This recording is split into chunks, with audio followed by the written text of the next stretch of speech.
A third night of protests and violence in the nation's capital. We stand here today to have our voices heard. A small building went up in flames just across from the White House, where demonstrators kneeled, demanding action in the deaths of George Floyd and others who died at the hands of police. Officers used tear gas to disperse crowds gathered despite an 11 p.m. curfew.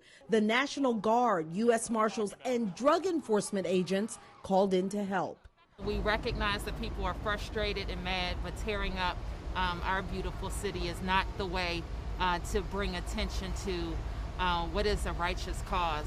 D.C.'s mayor notes some of the protesters came from out of town.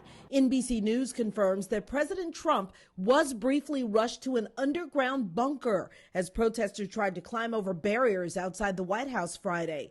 Radical left criminals, thugs, and others.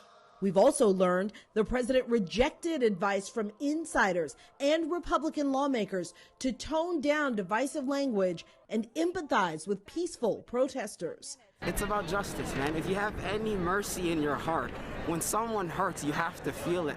Instead, the president tweeted that the U.S. will declare the leftist group Antifa a terrorist organization.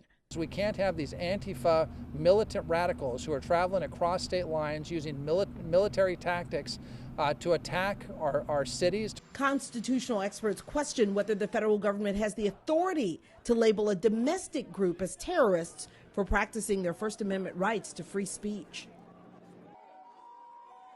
Tracy Potts, NBC News.